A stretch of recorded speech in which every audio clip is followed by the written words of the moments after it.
Hello, नमस्कार. कसे आहात मंडळी? मजेत ना? मी पण मस्त आहे. घेऊन आली आहे तुमच्यासाठी ठरलं तर मगचा 18 मार्चच्या एपिसोडचा रिव्ह्यू. चला तर मग आज काय झालं सांगते. सायली आणि अर्जुन मधुभाऊंना आउट हाऊसमध्ये सोडून तिकडून येत असतात तेव्हा त्यांना रस्त्यात प्रतिमा आत्या भेटतात. सायली विचारते, प्रतिमा आत्या तुम्ही गेला नाहीत अजून? तर त्या म्हणतात की अगं मागच्या बागेत ना रातराणी फुलली आहे, बस तिथेच जरा वेळ थांबले होते. तर अर्जुन म्हणतो and I am very sure की तुम्हाला त्या रातराणीच्या मनातलं सुद्धा कळलं असणार. तर प्रतिमा ते विचारतात म्हणजे? तर अर्जुन सांगतो की आतमध्ये तुला न सांगता पण कळलं की तुला काय म्हणून हेल्प करायची आहे. अर्जुन पुढे प्रतिमा आत्याचं खूप कौतुक करतो आणि म्हणतो you are simply great, great timing, you are very great Pratima आत्या. तर सायली म्हणते खरंच प्रतिमा आत्या, तुम्ही जर घरच्यांना आडवळणाने समजवलं नसतं ना तर हा वाद असाच सुरू राहिला असता.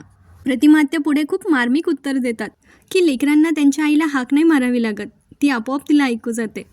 आणि पुढे त्या म्हणतात की माझी स्मृती गेली आहे, बुद्धी अजून शाबूत आहे. हे ऐकून जरा सायली आणि अर्जुनला वाईट वाटतं, पण मग अर्जुन म्हणतो अगं आत्या तू जीनियस आहे, जीनियस, आणि थँक्यू सो मच. आता प्रतिमा आत्या म्हणतात आता आभार वगैरे मानू नकोस हं, माझे आभार मानून मला परक नको करूस. तुम्ही दोघं तुमच्या घरच्यांना समजावण्यासाठी किती प्रयत्न करताय हे दिसतंय की मला. मी फक्त माझा खारीचा वाटा उचललाय. आता सायली पुढे म्हणते, ती खूप इमोशनल झाली ॲक्च्युली. ती म्हणते की प्रतिमा आत्या नक्की आपले काहीतरी ऋणानुबंध असतील, म्हणूनच तर जेव्हा जेव्हा मला गरज असते त्यावेळी नक्की तुम्ही माझ्या पाठीशी उभे राहतात. पुढे प्रतिमा आत्या पण इमोशनल होतात आणि त्या म्हणतात आणि त्या मी करतच राहणार. येऊ मी. आता त्या निघून जातात तिकडून. पुढे आपल्याला प्रिया बघायला मिळते. कालचा प्रियाचा शॉक अजून काय संपलेला नाही आहे, ती अजूनही त्याच शॉकमध्ये. तिला तेच आठवतं आहे, महिपतचा विकृत डान्स, त्याच्या बंदुकीतून झाडलेल्या गोळ्यांचा आवाज. बाप रे, एवढी कारस्थानं करणारी ही प्रिया इतकी घाबरली म्हणजे विचार करा तो महिपत किती क्रूर असेल. आणि ते दृश्य जेव्हा तिने डोळ्याने पाहिलं असेल तेव्हा तिला काय वाटलं असेल. ती इथे म्हणत असते क्रूर क्रूर आहे तो माणूस, पण नाही, एकदा का मी सुभेदारांची सून झाले ना की तो मला हात नाही लावू शकणार, काहीच नाही करू शकणार तो मला. पुढे ती स्वतःलाच सांगत असते नाही नाही नाही नाही, लग्नाची घाई करायला हवी, लग्नाची घाई करायला हवी आता मला. आता पुढे आपल्याला दुसऱ्या सीनमध्ये सायली बघायला मिळते. ती सगळ्या गोष्टींचा पुन्हा पुन्हा विचार करायला लागली. आता तिला आठवतंय की होळीच्या दिवशी कसं प्रिया नशेत असताना तिच्याशी बोलत होती की मला काय, अख्ख्या मुळशीला माहिती आहे तू मधुभाऊंना तिथे लपवलंय. ए सायली कुठे पळतीये मधुभाऊंना भेटायला रणदिवेंकडे. आता सायली विचार करत असते की प्रियाला ही गोष्ट कशी समजली असेल. सायलीला मग नंतर घडलेला प्रकारही आठवतोय, जेव्हा मधुभाऊंना ते घरी घेऊन आले होते आणि तिथेच राहणार असं ज्या वेळेला त्यांचं डिस्कशन चाललं होतं तेव्हा पूर्णाही म्हटलं होतं की मधुभाऊंच्या जीवाला बाहेर धोका आहे, तर तोच धोका तू घरात घेऊन आली आहे, असं नाही का वाटत आहे तुला. आणि या सगळ्या गोष्टींचा ती आता पुन्हा पुन्हा विचार करते. आता अर्जुनचं लक्ष जातं सायलीकडे की ती विचारात मग्न आहे, म्हणून तो तिच्या जवळ येतो आणि तिला हात लावतो. तर सायली दचकते. अर्जुन विचारतो की अजूनही मधुभाऊंचा विचार करताय का? डोंट वरी, ते सेफ आहेत आपल्याकडे. तेव्हा सायली म्हणते की धोका अजूनही पूर्णपणे संपलेला नाही आहे. आज कसं बसं निभावलंय, पण संकट अजूनही टळलेलं नाही आहे. जोपर्यंत साक्षीवरचा खुनाचा आरोप सिद्ध होत नाही ना तोपर्यंत महिपत हे प्रयत्न करतच राहणार आहे. पुढे अर्जुन म्हणतो आय नो, पण मला एक कळत नाही आहे, एवढी काळजी घेऊनसुद्धा मधुभाऊ कुठे आहेत हे महिपतला कसं कळलं, हे प्रियाला कसं कळलं. तर सायली पण म्हणते हो ना, प्रियालाही कळलं, महिपतलाही कळलं, म्हणजे आपणच कुठेतरी कमी पडतोय का. पुढे सायली म्हणते की आपल्याला अजून काळजी घ्यायला हवी, आपल्याला अजून सावध राहायला हवं. तर अर्जुन म्हणतो की डोंट वरी, महिपतने 2 वेळा प्रयत्न करून तो फसला आहे. आता तो पुन्हा तिसऱ्यांदा इथे येऊन पुन्हा काहीतरी करून पकडला जाण्याची रिस्क महिपत घेणार नाही असं अर्जुनला वाटतंय, पण सायलीला मात्र वेगळीच भीती वाटते. अर्जुन पुढे म्हणत असतो की मधुभाऊ इथे असेपर्यंत महिपत तरी शांत राहणार आहे, पण सायलीला हे काही पटत नाही आहे. तिला ती वेगळी भीती वाटते. तिला असं वाटतं की तो शांत नाही राहिला तर, आणि त्याने इकडे येऊन काही करण्याचा प्रयत्न केला तर, मी खरंच आपल्या घरच्यांचा जीव धोक्यात तर नाही घातलाय ना. तर अर्जुन तिला समजावून सांगतो की अजिबात नाही, फक्त आपल्याकडे आता वेळ खूप कमी आहे, त्यामुळे आपल्याकडे जे पण क्लूज आहेत ना ते सगळे आपल्याला लवकर एकदा परत व्यवस्थित बघावे लागतील, तरच ते कोर्टात स्टँड करतील. आणि एकदा का साक्षीला शिक्षा झाली की मग पुढे महिपत काहीच करू शकणार नाही. तर सायली त्याला पुढे सांगते की तो दिवस आता लवकर येऊ द्या. अर्जुन आता सायलीला आश्वासन देत म्हणतो की येणार, मी आता 1 मिनिटसुद्धा वेस्ट करणार नाही आहे, इनफॅक्ट आत्तासुद्धा मी आपल्या केसचाच विचार करणार आहे. तर सायली म्हणते आज दिवसभरात इतकं काही काही घडून गेलं तरी तुमची नजर तुमच्या लक्ष्यावरून हटत नाही आहे. असंच पाहिजे ना, आयुष्यात जर आपल्याला सक्सेस मिळवायचा असेल ना तर आपलं लक्ष आपल्याला ठरवायचं आहे आणि त्याच्यावरून फोकस हटू द्यायचा नाही आहे, मग तर जीत अपनी होती आहे. पुढे ना अर्जुन सायलीकडे एक कॉफी मागतो तर सायली जरा पहिले रागात बघते. मग अर्जुन म्हणतो ठीक आहे नाही का, पण सायली म्हणते की जर मग नवरा एवढी मेहनत करत असेल तर बायकोने एवढे लाड तर पुरवायलाच हवे ना. म्हणून आता ती अर्जुनच्या केसातून हात फिरवून त्याला कॉफी करायला चालली जाते. अर्जुनच्या मनात मात्र बटरफ्लाईज फ्लाय करत असतात. आता दुसऱ्या दिवशी मैपत शिकरे गेलाय जेलमध्ये त्याच्या कार्टीला भेटायला, म्हणजे साक्षी शिकरेला भेटायला. आता साक्षी त्याच्याकडे बघून म्हणत असते तिला कळलंय आता याचं काहीतरी बिनसलंय. ती म्हणते काय झालं, तर तेव्हा मैपत सांगतो की ते म्हातारं निसटलं. हे ऐकून साक्षीला धक्का बसतो आणि ती म्हणते काय, तुमच्या हातून तर एक मुंगी सुद्धा सुटत नाही ना, मग तो मधुकर पाटील कसा काय सुटला. तेव्हा मैपत सांगतो अगं तो अर्जुन सुभेदार आणि त्याची बायको आली ना मध्ये. तेव्हा ती सांगते, साक्षी सांगते की मग तो एक दिवस अर्जुन सुभेदार जीव घेईल माझा, मग तेव्हा पण तुम्ही असंच बघत बसणार आहेत का अण्णा, असंच बघत बसणार आहे का अण्णा. त्या मधुकर पाटलाचा कबुली जबाब तुम्हाला घेता आला नाही, हां त्याची आत्महत्या प्लॅन करता आली नाही. आणि असं म्हणत ती सरळ त्या महिपतची कॉलर पकडते. बाप रे, वडिलांची कॉलर पकडते चक्क ही पोरगी. काय गुन्हेगारी प्रवृत्ती आहे देवा. आता ते महिपत म्हणत असतो श गप्प बस, हळू बोल. पुढे आता साक्षीला रिअलाईज होतं तिच्या पापांचा घरात भरलाय आता. आणि आता ती म्हणत असते की अण्णा 3 महिने नाही, संपलंय सगळं, मी आता आयुष्यभर या जेलमध्ये सडणार आहे. आणि मग तिला आता तिचं पाप काही शांत बसू देत नाहीये. ते विचार सारखे तिच्या डोक्यात येत आहे. आणि ती म्हणते अण्णा बायकांना पण फाशी होते का हो, हां म्हणजे त्यांचं फ्युनरल पण इथे जेलमध्येच करता का, म्हणजे अंतिम संस्कार पण इथे जेलमध्येच करतात का. आता ते बोलतात एवढं टोकाचं बोलायची काही गरज नाही आहे, बघा मी तुझं थोबाड फोडील असं काही बोललीस तर. म्हणजे स्वतःची पोरगी नुसती बोलतीये तरी याला सहन होत नाही आहे आणि इतर माणसांना हा किड्या मुंग्यांसारखा मारतो. कुठलीही क्रूर प्रवृत्ती.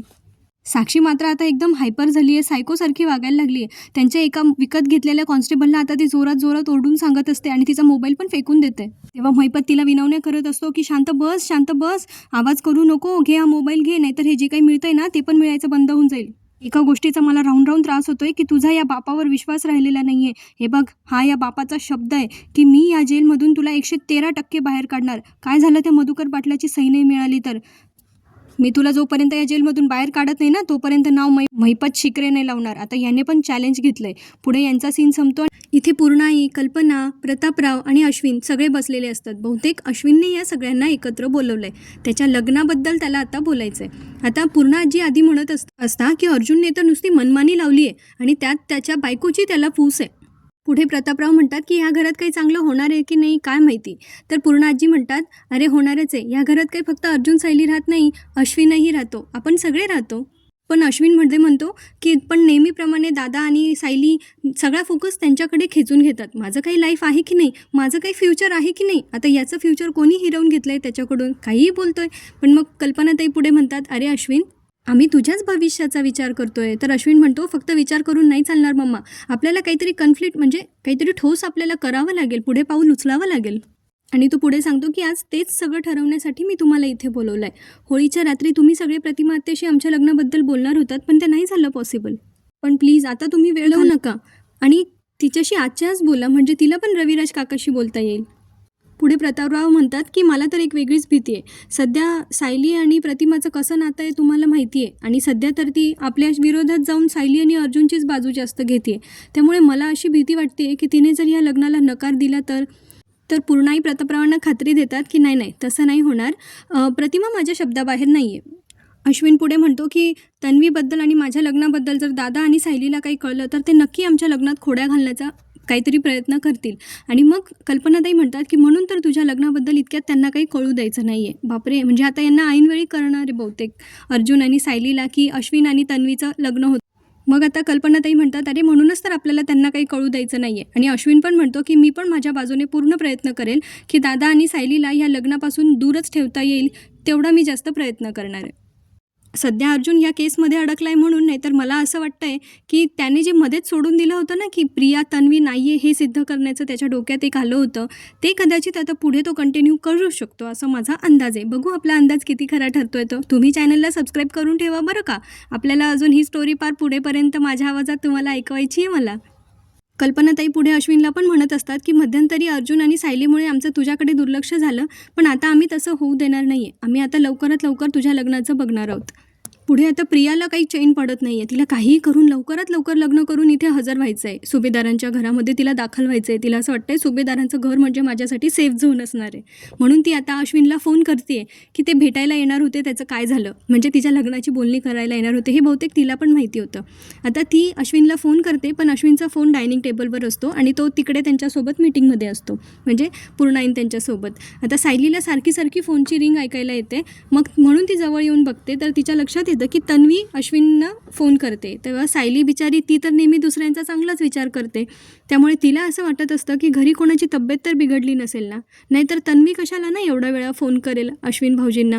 म्हणून तिला असं वाटतं आता काय करू, उचलू की नको. तरी ती बिचारी द्विधा मनस्थितीत असते, पण शेवटी फोन खूप वेळा वाजत असतो. ती अश्विनला आवाज पण देते, पण त्याचाही काही परत तिकडून रिप्लाय येत नाही की तो येतोय की आलोय, असं काहीच तो बोलत नाही. त्यामुळे आता सायली बिचारी विचार करत असते काय करू, उचलू की नको फोन, काय होणार आहे उचलला तर. प्रियाचाच तर फोन आहे, मी प्रियाशी बोलले तर काय झालं अश्विन भाऊजींच्या फोनवरून, कोणाची तब्येत बिघडली असेल का, काही इमर्जन्सी असेल का, ह्या सगळ्या विचारात बिचारी असते.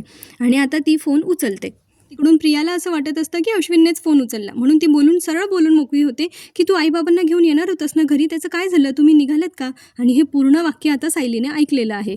ती आता विचार करते की नेमकं काय होतं हे सगळं.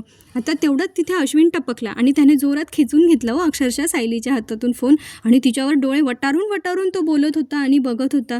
एकेकाळी याला मरणाच्या दारातून परत आणलं या सायलीने, तरी याला उपकार नाही आहेत. जाऊ दे, कर म्हणावं त्या प्रियाशी लग्न आणि पड विहिरीत, तेव्हाच याला अक्कल येणार आहे. काय समजत नाही याला. पण तसं तर तो या जनरेशनचा आहे, त्याला हे गोष्टी कळायला हव्या होत्या. फक्त त्यांनी बिचाऱ्यांनी एकदा खोटं बोललंय म्हणून त्याने एवढा राग काढणं कितपत योग्य आहे. आता तो सायलीला एकदम अरेरावी करत बोलून जातो की पुन्हा माझ्या फोनला हात लावायचा नाही हा. त्याचे वटारलेले डोळे बघून तर मला भीतीच वाटली होती. बापरे. आता सायली विचार करत होती की तन्वीला असं काय सांगायचं होतं अश्विन भाऊजींना. ती काय म्हणत होती की आई बाबा तिकडे का जाणार होते. तिला या सगळ्या गोष्टींचं तिच्या डोक्यात आता चक्र सुरू झालं आहे प्रश्नांचं. आणि आता हे सगळं चक्र घेऊन ती आता अर्जुनकडे गेली आहे. अर्जुन बिचारा त्याच्या कामात मग्न होता आणि सायलीने गेल्या गेल्या त्याच्या हातातून पुस्तक ओढून घेतलं आणि त्याला म्हटली आता ना खूप विचित्र गोष्ट घडली आहे. अर्जुन म्हटलं हो मग काय झालं. तर आता तो एकदम उत्सुकतेने तिचा विचारत असतो आणि सायली सांगते की काय झालं, आता आहे ना अश्विन भाऊजींचा फोन खूप वेळ वाजत होता, मी बघितलं तर प्रियाचा फोन होता, म्हणून मी तो फोन घेतला. तर आहे ना तिकडून प्रिया बोलत होती की तुमच्या आईवडिलांना इथे येण्याच्या आधी माझ्याशी एकदा बोलायला सांगा. अर्जुन म्हणतो हो ठीक आहे. मग पुढे सायली म्हणते बस एवढंच झालं. अर्जुनचा मात्र इथे पचका होतो. तो म्हणतो बस एवढंच, यात काय होतं विचित्र, तुम्ही पण ना. आता सायली म्हणते तुम्हाला यात विचित्र नाही वाटत काही. ती प्रियाने अश्विन भाऊजींना फोन का केला असेल आणि ती असं का म्हणाली असेल की तुमच्या आईवडिलांना इथे येण्याच्या आधी एकदा माझ्याशी बोलायला लावा. तेव्हा अर्जुन म्हणतो की असेल, येत असतील ते दोघं, फोनवर बोलत असतील, ते दोघं मित्र असतील, आपल्याला माहिती नसेल, त्यात काय एवढं. अर्जुन पुढे म्हणतो की ते सहज जात असतील तिकडे, एकतर प्रतिमा आत्याशी भेटायला किंवा सिनियरचा राग काढायला, आणि असंही ते नेहमी जात असतात तिथे. सो मला याच्यात काही विचित्र वाटत नाही आहे. आता अर्जुनला नाही कळत आहे, पण बायकांचा जो सिक्स सेन्स असतो ना तो सायलीला कळतोय आता की याच्यात काहीतरी फिशी आहे, काहीतरी गडबड नक्की आहे. अर्जुन म्हणतो कदाचित तिला या सगळ्या गोष्टींमध्ये मध्ये पडून काहीतरी बोलायचं असेल, म्हणजे तिला मम्माला काहीतरी सांगायचं असेल सायलीबद्दल की सायली अशी आहे, सायली तशी आहे, blah blah blah blah blah, असं काहीतरी असेल. तर सायली म्हणते मग तिने आईंना फोन केला असता ना, अश्विन भाऊजींना कशाला केला असता. अर्जुन म्हणतो दॅट्स अ गुड पॉईंट, पण कदाचित तिला ऑकवर्ड होत असेल मम्माशी डायरेक्ट बोलायला, म्हणून तिने अश्विनला फोन केला असेल. पण सायली काय ऐकून घेत नाही. ती म्हणते असं काहीतरी आहे ना, मी त्या दिवशी ऐकलं होतं की ते म्हणत होते की सायली आणि अर्जुनला यातलं काही कळता कामा नये, म्हणजे असं काहीतरी आहे जे आपल्या दोघांना माहीत नसेल किंवा माहिती करून द्यायचं नाही आहे, पण प्रियाला ते माहिती आहे. तर अर्जुन म्हणतो की तुम्ही ह्या गोष्टीचा खूप जास्त विचार करू नका. सध्या त्यांना असं वाटतं की आपल्या दोघांपेक्षा प्रिया त्यांना जवळची आहे, त्यामुळे असेल त्यांचं काहीतरी, तुम्ही इतका विचार नका करू. पण सायलीला असं वाटतंय हे म्हणताय तेही बरोबर आहे, पण मग मला इतकं अस्वस्थ का वाटतंय. आता पुढे सायलीची किचनची ड्युटी ऑन होणार असते, त्यामुळे ती आता अर्जुनसाठी नाश्ता बनवायला म्हणून किचनमध्ये जाते. तेव्हा ती तिच्या विचारातच असते आणि तिला जिन्यावरून प्रतापराव आणि कल्पना येताना दिसतात. तेव्हा ती त्यांच्याकडे बघते आणि विमलताईंना विचारते की आई बाबा कुठे बाहेर जाणार होते का. तर विमलताई म्हणतात मला माहीत नाही हो, पण कदाचित त्या पूर्ण आजींच्या खोलीकडे गेले, म्हणजे मंदिरात वगैरे जात असतील.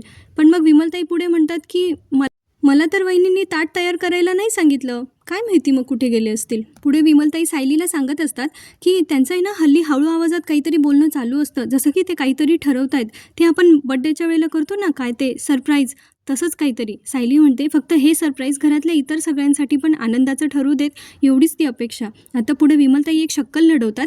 त्या म्हणतात की मी आता आहे ना पूर्णाईंच्या खोलीत सगळ्यांसाठी कॉफी घेऊन जाते. मग बघते मला काही ऐकता आलं ना तर तुम्हाला येऊन सांगते. सायलीला बिचारीला चांगल्याच भावनांची तिच्या मनामध्ये हे असते, त्यामुळे ती म्हणते की हे सगळं चांगल्या याच्यासाठी चाललं असेल ना तर माझी पण जरा काळजी कमी होईल. म्हणजे तिला फक्त तिच्या काळजीचं, तिच्या शंकेचं निरसन करायचं आहे. बाकी तिला ह्या लोकांच्या मध्ये नाक नाही खुपसायचं आहे. आता विमलताई आहे ना पूर्ण आजींच्या खोलीत एक कॉफी घेऊन जातात. तेव्हाच तिथे आधी कल्पनाताई आणि प्रतापराव तिथे गेलेले असतात. तेव्हा अन्नपूर्णा आजी त्यांना म्हणतात की तुम्ही आले का? आणि विमलताई पण त्याच वेळेला येतात की पूर्णाई तुमची कॉफी. तेव्हा कल्पनाई तिच्यावर खूप चिडतात आणि त्या म्हणतात की काय तुला नॉक करता येत नाही का? तू डायरेक्ट आत कशी आलीस? विमलताईंना खूप वाईट वाटतं बिचाऱ्यांची. त्यांच्याशी असं कधी कोणी आधी घरात वागलेलं नव्हतं ना. आता तर अगदी नोकरासारखीच वागणूक दिली जवळजवळ कल्पनाताईंनी. तेव्हा विमलताई म्हणतात की आधी कधी तशी सवय नाही ना, त्यामुळे मी डायरेक्ट आत आले आणि मी कॉफी देऊन जाणारच होते. प्रतापरावांना जरा ही गोष्ट खटकते. ते म्हणतात अगं कल्पना असं का ओरडलीस तिला? तिला कसं वाटलं असेल? तेव्हा कल्पनाताई म्हणतात अहो आपण इथे लग्नाविषयी बोलत होतो आणि इथे हिने सगळं ऐकून ती सरळ जाऊन सायलीच्या कानाला लागली असती. मग सायलीला कळलं नसतं का? म्हणून मी तिला ओरडली. मग पूर्णाई म्हणतात हो बरं केलं. तसंही तिला काही कळायला नकोच होतं ह्या विषयाबद्दल. बरं जेव्हा ती आतमध्ये आली तेव्हा तू काय सांगत होतीस मला? असं पूर्णाई कल्पनाताईंना विचारतात. तेव्हा त्या म्हणतात की आता आपण लग्नाची बोलणी करायला जातो ना, तर मग असं रिकाम्या हाताने कसं जायचं? म्हणून मी काही गोष्टी मागवल्या आहेत, त्या आल्या की मग आपण जाऊया. कल्पनाताईंनी इथे शकुनाची साडी वगैरे सगळंच मागवलं आहे. म्हणजे बहुतेक आज हे लग्न ठरवूनच येण्याचा विचार करतायत. तिकडे आता प्रतिमा आत्या काय डिसिजन घेत आहे त्याच्यावर आता पुढचं सगळं अवलंबून असणार आहे असं मला वाटतं. आता मग प्रतापराव पण म्हणत असतात मी पण काही साहित्य मागवलं आहे, ते सगळं आलं की मग आपण जाऊया. आणि कल्पनाताई तर म्हणतात लग्न पक्क झालं की आपण शकुनाची साडी वगैरे नेसवून तिला पूजा करून मगच येऊयात. म्हणजे एक प्रकारे छोटीशी एंगेजमेंट करूनच बहुतेक येण्याचं आजचं यांचं प्लॅनिंग आहे. तिकडे आता सायलीचा नाश्ता बनवून झाला आहे. ती प्लेटमध्ये तो सर्व करत असते आणि तिला अश्विन घराच्या बाहेरून आता पूर्णा आजींच्या खोलीत जाताना तिला दिसलाय. आता ती विचार करते की हे सगळे आज पूर्णाईंच्या खोलीमध्ये का जात आहे? यांचं असं काय चाललंय? हा सगळा विचार इथे सायलीच्या मनात येतोय. अश्विन आता पूर्णाईंच्या खोलीत जाऊन आहे ना कल्पनाताईंना सांगतो की मम्मा तुझ्याशी ना तन्वीला काहीतरी बोलायचं आहे त्यांच्या घरी जाण्याच्या आधी. पण मग कल्पनाताई म्हणतात की आपण तर आता तिकडेच चाललोय ना, मग तिला असं काय बोलायचं आहे? आणि अन्नपूर्णा आई पण तेच म्हणतात की आता आपण त्यांच्याच घरी चाललो आहे, मग असं वेगळं आपण काय बोलणार आहे? बहुतेक आहे ना प्रियाचा काहीतरी प्लॅन इथे फसणार आहे. म्हणजे तिला आधीच यांना काहीतरी सांगायचं होतं, पण आता ते शक्य होताना दिसत नाही आहे. आता कल्पनाताई इथे अश्विनला चिडवत म्हणत असतात की अरे अश्विन आता तुला तन्वीचंच ऐकायचं आहे आयुष्यभर. आणि ते सगळे हसत असतात. पुढे आता अर्जुनने काहीतरी धागेदोरे एकत्र जोडून घेण्यासाठी धाग्याचा वापर केलेला आहे. सायली ह्या घरात नेमकं काय चालू आहे हाच विचार डोक्यात घेऊन तिच्या बेडरूममध्ये एंटर करते आणि तिच्या पायाला एक मोठा ऊलचा म्हणजे लोकरीचा तो गोळा लागतो. ती आता तो बंडल उचलते आणि अर्जुनकडे जाते. तर अर्जुन म्हणतो हे बघ हा केस स्टडी बघा, 3 मेन पॉईंट्स आहे त्याच्यामध्ये, विलास, साक्षी आणि प्रिया. आता सायली त्या केसमधला पहिला पॉईंट सांगते की महिपतनेच विलासला आश्रमात पाठवलं होतं का हे शोधायला हवं आणि त्याआधी विलासचा जामीन महिपतने करवून आणलाय का हेही शोधायला हवं. दुसरा पॉईंट अर्जुन शोधून काढतो की बुटीकच्या त्या रजिस्टरमध्ये साक्षीचं नाव तर आपल्याला मिळालं नाही, तिथे जाऊन काही फायदा नाही झाला, पण आपल्याला ते रजिस्टर मिळवलं पाहिजे. म्हणजे तिथे साक्षीचं नाव कन्फर्म व्हायला पाहिजे. पुढे चौथा पॉईंट सायलीला सापडतो की तिथे आपल्याला सोन्याचा तुकडा मिळाला होता पेंडंटचा, त्याचाही आपल्याला विचार करायला पाहिजे. नंतर अर्जुनला त्याचा पुढचा पॉईंट सापडतो की प्रियाने खोटी साक्ष का दिली, त्या पॉईंट ऑफ व्ह्यूने पण आपल्याला विचार करायला पाहिजे. पुढे अर्जुन हेही म्हणतो की ती अजून काय काय खोटं बोलली आहे हे पण आपल्याला शोधलं पाहिजे आणि ती साक्षीला वाचवण्याचा प्लॅन का करते. त्यांचा हा सीन पुढे ते कंटिन्यू करतील बहुतेक, पण तत्पुरता त्यांनी आपल्याला प्रियाचा सीन दाखवला आहे. प्रियाचा इथे चळपळाट होतो आहे की तिला असं वाटतं हे सुभेदारांना डायरेक्ट घरी येण्याची काय गरज आहे, हे इतकी घाई का करतं आहे. पुढे ती म्हणते की या प्रतिमाचा अर्धा मेंदू आहे ना तो माझा सगळा प्लॅन फिसकटून टाकेल. आता तिला तीच खात्री नाही आहे की प्रतिमा आत्या हिच्या लग्नाला अश्विनसोबत लग्न करायला परवानगी देतील असं. तिचं पुढचं प्लॅनिंग काय माहिती का, की अर्जुन, सायली, किल्लेदार आणि प्रतिमा ह्या सगळ्यांना हिच्या लग्नाबद्दल कळलं नाही पाहिजे. शक्य आहे का? बरं आता दुसरीकडे आपल्याला परत अर्जुन सायलीचा सीन बघायला मिळतो. सायलीला अजून एक पॉईंट आठवतो की कुठेतरी पाणी नक्की मुरतंय, नाहीतर आपण मधुभाऊंना मुळशीला ठेवलंय ही गोष्ट प्रियाला कशी कळली आणि ती नंतर महिपतला पण कळली. हे सगळं खूपच गुंतागुंतीचं आहे. आणि नंतर त्यांच्या लक्षात येतं की त्यांच्या आजूबाजू पण सगळा दोऱ्यांचा गुंता झाला आहे. आता अर्जुन म्हणतो आणि हा गुंता सोडवता सोडवता आपल्या आजूबाजू पण कसा गुंता झाला आहे बघा सगळं. सायली आता इतकी गोड हसली ना, ती म्हणते हे कसं झालं? अर्जुन म्हणतो कसं का असेना, पण त्या निमित्ताने माझी बायको तर माझ्या जवळ आली. सायली इथे म्हणते अर्जुनला, नको त्या वेळेला नको ते बरोबर सुचतं हां तुम्हाला. घरातला गुंता पण असाच पटकन सुटला असता तर किती बरं झालं असतं ना. ती पुढे अर्जुनसोबत शेअर करते की प्रियाला आईबाबांशी नेमकं काय बोलायचं होतं. ती अश्विन भाऊजींसोबत तिला काय बोलायचं होतं. ह्या प्रश्नांची उत्तरंही पटापट मिळाली असती तर किती बरं झालं असतं ना. पुढे अर्जुन म्हणतो, अजूनही तुमच्या डोक्यात तेच चालू आहे? सायली म्हणते, हो, कारण ह्यावेळी प्रियाचा काय प्लॅन आहे हे आपल्याला घरातलं कुणीही सांगणार नाही आहे. त्यामुळे मला तिची जास्त भीती वाटते. हां, पण एक व्यक्ती आहे जी आपल्याला तिथे काय चाललं आहे, आई-बाबा तिकडे का जात आहे, ह्या गोष्टीबद्दल आपल्याला सांगू शकतं. अर्जुन म्हणतो, कोण? सायली म्हणते, प्रतिमा आत्या. आता अर्जुन पण म्हणतो, हां, आणि प्रतिमा आत्या आपल्यापासून काहीही लपवणार नाही, राईट? आता अर्जुन ऑफिसला रेडी होण्यासाठी तिथून जातो आणि सायली प्रतिमा आत्याला फोन करते. सायली पुढे म्हणते, कशा आहात? त्या म्हणतात, छान आहे. असं त्यांचं छानपैकी बोलणं होतं आणि मग नंतर सायली विचारते की आई आणि बाबा तिकडे का येत आहेत हे तुम्हाला काही माहिती आहे का? घरी सगळं ठीक आहे ना? तेव्हा प्रतिमा आत्या म्हणतात, हो, इथे सगळं ठीक आहे. मुळात कल्पना आणि प्रतापराव इकडे येत आहेत हेच मला माहिती नव्हतं. तेव्हा सायली सांगते की तन्वीचा फोन आला होता अश्विन भाऊजींना आणि त्यांनी सांगितलं होतं की आईबाबांना त्यांच्याशी काहीतरी बोलायचं आहे. तेव्हा प्रतिमा आत्या म्हणतात की त्यांना इथे येण्यासाठी तसंही काही कारणाची गरज नाही आहे, सहजच येत असतील. पण मग सायली म्हणते की हल्ली घरात काय चाललं आहे ना, आम्हाला कुणी काही सांगत नाही. त्यामुळे आता प्रतिमा आत्या म्हणतात की तू काळजी नको करूस, ते इकडे येऊन गेले की काय बोलणं झालं हे मी तुला कॉल करून कळवते. सायली म्हणते, नक्की ना? त्या म्हणतात, हो हो. आता त्यांचं फोनवरचं संभाषण इथे संपतं. आणि त्याचबरोबर आजचा भागही इथेच संपतो. आता पुढच्या भागात त्यांनी आपल्याला असं दाखवलं आहे की ते जे पार्सल त्यांनी ऑर्डर केले होते ना, ते पार्सल घरी आलं आहे. आता त्याच्यामध्ये ना मिठाई आणि फळं असतात. सायलीला ते बघून ती विचारते त्या ऑर्डर देणाऱ्या माणसाला की हे नक्की सुभेदारांसाठीच आलं आहे ना? तर तो म्हणतो, हो, सुभेदारांसाठीच आलं आहे. पण बहुतेक त्याच्यावर पाणी सांडलं आणि त्याच्यावरचं नाव पुसलं गेलं आहे. त्यामुळे सायलीला ते नाही लक्षात आलं आहे. आणि दुसरीकडे आता पूर्णाई प्रतिमा आत्याला सांगत असतात की आम्ही तुझ्याकडेच आलो आहे. तन्वीचा हात मागायला आलो आहे आम्ही आमच्या अश्विनसाठी. प्रतिमा आत्यांना हे ऐकून धक्का तर बसला आहे, पण पुढे त्यांचा निर्णय काय असणार आहे हे बघणं खूपच मनोरंजक ठरणार आहे. तर भेटूया आपण पुढच्या काही भागांमध्ये. तोपर्यंत चॅनलला लाईक, शेअर करून ठेवा, सबस्क्राईब करून ठेवा आणि हो, हसत राहा, खुश राहा, आपली आणि आपल्या प्रियजनांची काळजी घेत राहा. धन्यवाद.